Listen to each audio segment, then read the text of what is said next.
Alright, welcome back to my channel. So in this video, I will explain about the STPM partial fractions on the rate of change and optimization process, that is the application of differentiation problems, applications of differentiations. So let's look at the STPM 2017 question tools. So let's read the questions. Water is pumped at a constant rate of 100 centimeter cube per second. So we know the rate is actually constant, and is given that dV dt is equivalent to 100 centimeter cube per second. We need to analyze that the given unit is actually cube. So we must actually know it's actually the rate of change of the volume. So yes, this require, as I said, this in solving this question we require the basic understanding on the formula that is based on the unit. Yes, so 100 cube meters into an anti-inverted conical container. So we know that the shape is actually inverted conical container, that means it's a cone. So you must relate that the volume is actually 1/3 pi r square h, and immediately you come up with this formula which we will use later. So of radius, so the radius is given of 20 centimeter and the height is given by 60 centimeter. So in the first case, we want to show that the rate of change of the height of the water is this. So in given, we want to find the dH dt, and it's shown question is actually the 3 marks for yours. So the h is the height of the water in centimeters and t seconds. So how are we going to solve this? As I said, rate of change. For rate of change problems, they usually give a given rate. That means in this case, their given rate is actually dV dt is constant, which is 100 centimeter cube per second. And as I said, we must have a required rate. Our required rate is actually dH dt. We want to find. So in order to find the required rate, we must dV dt times with the generated rate. In this case, what is the generated rate? So let's say dV dt with times multiple with, we will get dH over dt. So now from here we can analogy, just we want to cancel out the dv, so we put the dv downwards, and we want to add the h here, so we put dh. So in actually we are required to finding the dh dv, or either we have dv dh or dh dv.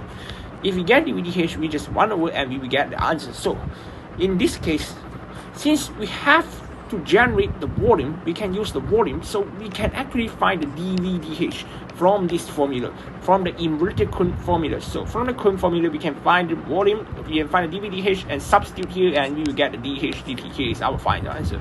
So how are we going to do this? So let's say I draw the sheet out. Here is an inverted conical flask.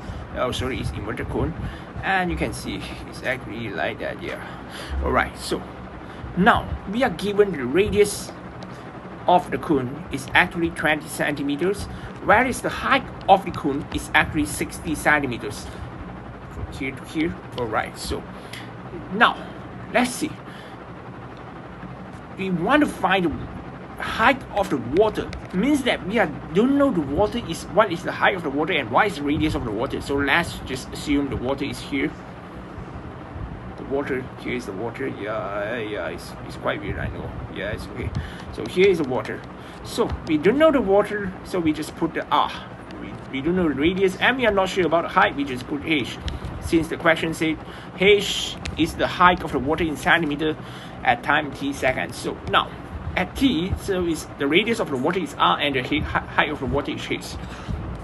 So as I said, when we see a conical cone, don't need to panic. We just want to remember that we are only interested in the triangle. That is a cross-section part. That means we are only interested in this triangle.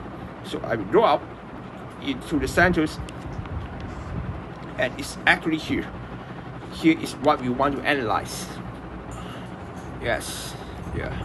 And here is actually a right angle triangle. As I said, when we have a right angle triangle, we can use the symmetry triangle theorems to the height of the water also. This is the same triangle, only the transformation in the bigger ratio. So they are actually the same triangle. So from, you know that ratio is the same. From ratio, you know that r over h is actually 20 over 60. So since we want the answer in terms of h, since we want to find dVdh, means that our v is in terms of h. So now we express everything in terms of h. That means r equals to 1 over 3 h. So here is how we find. You can also h equals to 3r, but it should be, in this case, is we use h equals r equals to 1 over 3 h. So how are we going to solve the next steps? So let's see.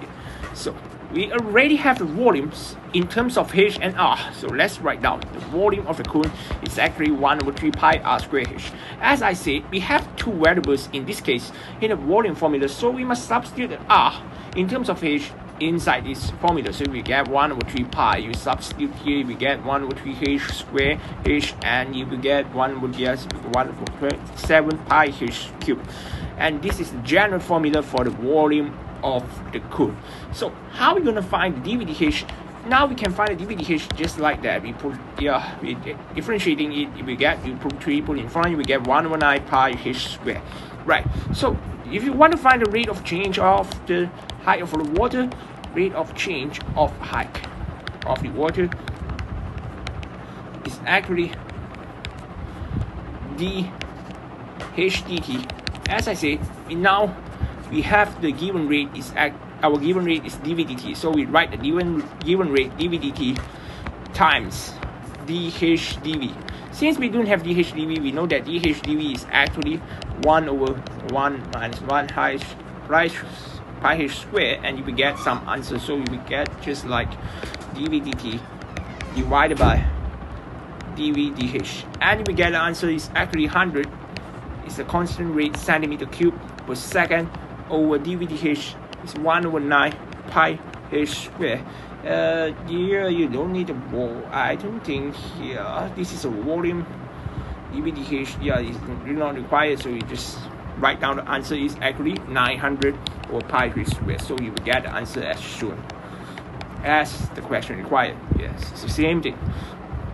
So here's how we get the answer. So we must always remember that here is the required rate. What we require is actually is the given rate times is something we need to generate it, and applying the chain rule we can get the answer of dh dt. As we have three variables, that is the same thing. We have, let's say we have dA dt is what we need to find. We can actually find that dA over dB times dB over dC times with dc over dt, as long the n is the same thing. So if three variable, we also require to find the dA dB, and here is something given rate and we need to generate something, so it's the same thing. So we only apply the chain rule in the rate of change problem. So yes, is the answer. So let's see the part B. We need to calculate the rate of change of the radius of the water in the containers at the instance of the surface of the water is half the radius of the containers. So it's quite weird. Okay, okay, now we're going to calculate the rate of change of the radius of water. That means we want to find the radius of the water, the rate of change of the radius of water. As I say, rate is always dt. So dr dt, this is our required rate in this case. So how are we going to find dr dt? Is given the surface of the water, the radius of the surface of the water is half of the radius of the container, meaning that the radius of the water is actually 10. Since the radius of the container is actually 20, now it's half, so it's 10. Alright, so how are we gonna do this? We actually, as I said, we need to find now our required rate is dr dt. So what we already found here is the given dVdt, and we already find the dVdh, and we have these both things, and we also has dh dt. So you can use anything as long you can generate the formula. Finally you get the dr dt. So let's say I have dVdt, I use dVdt, I must times with something like, in order to find the dr dt, I can times with dt, is dr over dv. So you can find volume in terms of r. That means you substitute the r, you substitute the h equals to 3r, and you substitute inside here, and you differentiate the volume, you can get the answer. So you can get this formula also. And in this case, I will show you something special. That is r equals to 1 over 3h, and we straight away use this. We get the DRDH. It's actually 1 over 3, right? So now we just, if you want to find the DRDT, we just use dr over dh. We times with the dh dt. Since we have the dh dt already, so we just get the answer 1 over 3 900 over pi h squared, and we get the answer is 300 pi h squared. So now, since we are given that the radius is half of the radius of the container, means the radius is 10 centimeters, and you know that r equals to 1 over 3h. When r is 10, so you can actually find the h. h is actually 10 over 3. And you will get the answer is actually here is 10 over 3. No, it's 30. Alright, so you will get the answer is actually 1 over 3 pi or equals to 0.11 centimeter per second. So it's here how we find the required rate again. So actually we have many formula you can use. Let's say if I use dv dt, I must times with the dr over dv, and we will get the dr dt. If I use dv dh, I must times with the, here in this case you must do multiple, so I don't suggest use this. So we can use dh dt times with dr dh, and we get the RDT. So there are both ways to solve this question. In this case, I will solve using this. So is how we're gonna find the question. We must have the required rate and given rate, and we generate a rate, and we multiply it using chain rule, and we get the answer. So let's see the part C. The part C say that find the time taken to fill the container completely. So let's read back the question. Water is pumped at a constant rate. That means the water is poured inside the container at a constant rate of 100 centimeter cube per second. So we need to find the time taken to fill in the container. So since we have the rate of the volume increasing, so now we need to find the volume and divide it by the rate of the water is pumped. That's we will get answer. So how we get to find the volume? Since we already have everything else we have, so we just find the volume of container is actually a cone, so it's actually 1 over 3 pi r square h, and we have everything value 1 over 3 pi is 20 centimeters square, and here 60, and here is 8,000 pi centimeter cube. And if you want to find the time taken, and it's actually t equals to 8,000 pi centimeter cube over the constant rate of 100 centimeter cube per second, and we will get the answer is actually 251.3 seconds. So it's here how we're gonna find the question. The question is quite direct in this case. So it's how we solve the rate of change problems, as you can see here. So the next example is very important, I can see. Yeah, it's right. Here is the optimization process. Optimization problems. So you can see, read the question. Here is from the STPM Math questions 2013 question 2. So a rectangle is with a width of 2x is inscribed in the circle of the constant radius r. Remember, inscribed means that something is inside the circle. So rectangle is inside the circle and just fit the circle with the edges. So you can see here is a circle, so the rectangle is actually inscribed in the circle. Here is things. So we put a center here. So we have the constant radius of r and width of 2x. Width means that it's here, width of the 2x, and the constant radius of r, the circle constant radius of r. So we know that here is a radius, here is a radius, here is a radius, here is also a radius, here is also a radius, right? But in this case, in order to solve the question, I would suggest you to use the radius that is related to the rectangle. So which radius is related to the rectangle? Yes, this part is exactly to the edge. It's actually r. Here is r, here is r. So you can see here we actually form two right triangles using the rectangle.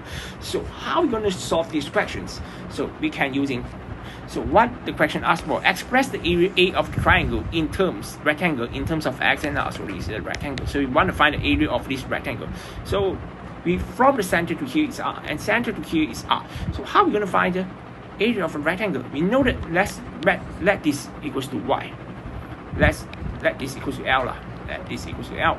So we let the length equals to L and let the width is given is 2x. So in order to find the area of rectangle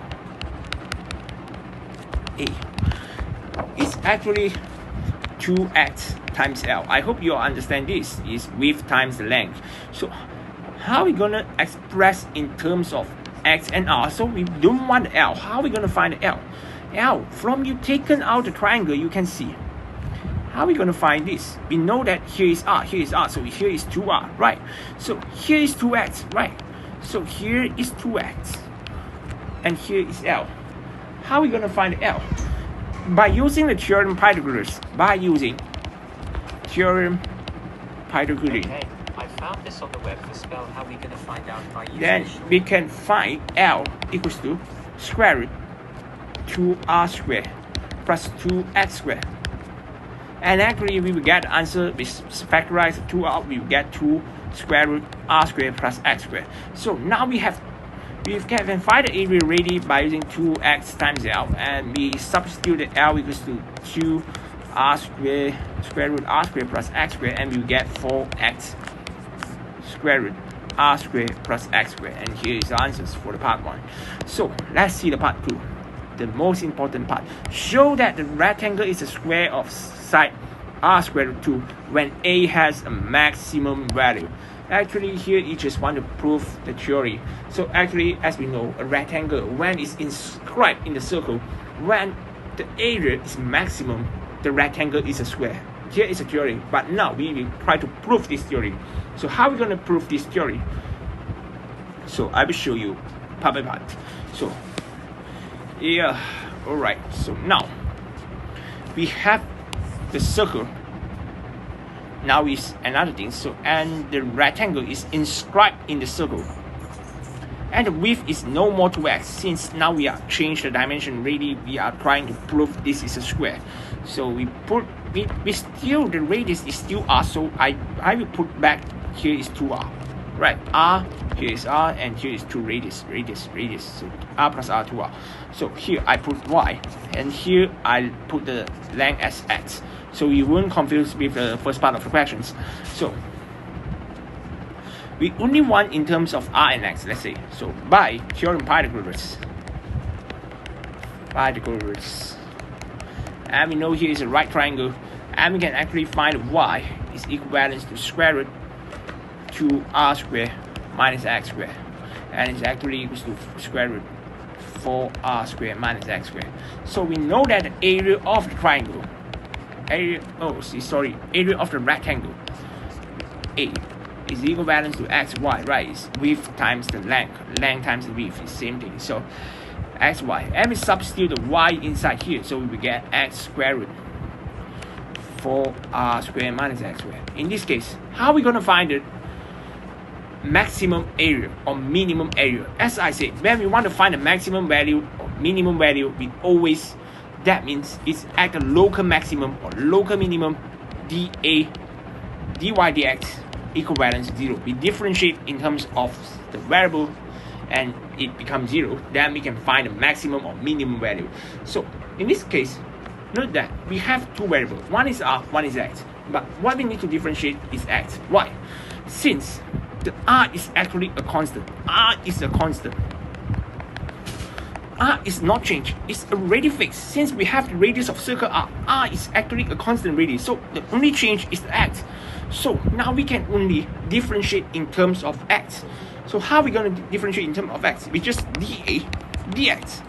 And in this case, we just change it to x. Here is, I change it to easier to differentiate, is 4r squared minus x squared power of half. So in this case, we must use the product rule. So we copy the first one, differentiate the second one, minus x squared here, minus 1, get here, and we need to know here is a chain rule, and we need to differentiate what is inside. When we differentiate the 4r squared, we get 0 since it's a constant, and x squared we will get negative 2x, and plus we copy the second one, 4r squared minus x squared power of half, and we differentiate the first one, x is get 1, and we will get the answer is negative x squared 4r squared minus x squared minus half plus 4r squared minus x squared power of half. And we further simplify, we will get something like that, 4r squared minus x squared power of negative half, negative 2x squared plus 4r squared. So here is, we find the dA dx. So for maximum area, we can only find when maximum or minimum area. In STPM, you can just write for maximum area since they're given the answer, they're given the questions that will design it nicely for you, but you can prove it. So for maximum area, we know that dA dx equivalent to 0.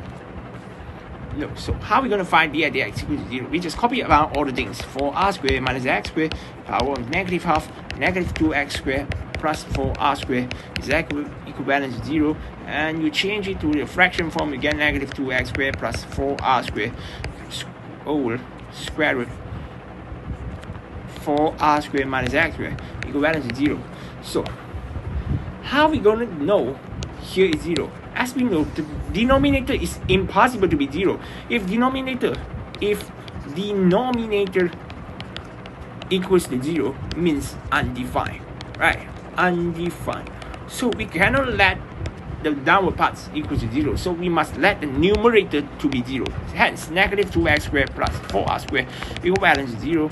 And you know that 2x squared equals to 4r squared, and x squared equals to 2r squared.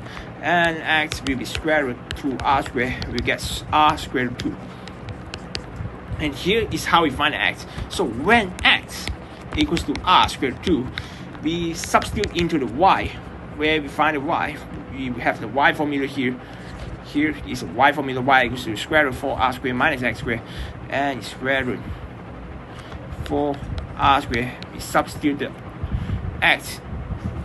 We substitute the x here, 4r squared minus x squared. So we substitute here is r square root 2 squared, and we get actually 4r squared minus 2r squared, and we get the answer of 2r squared and equals to square root 2r.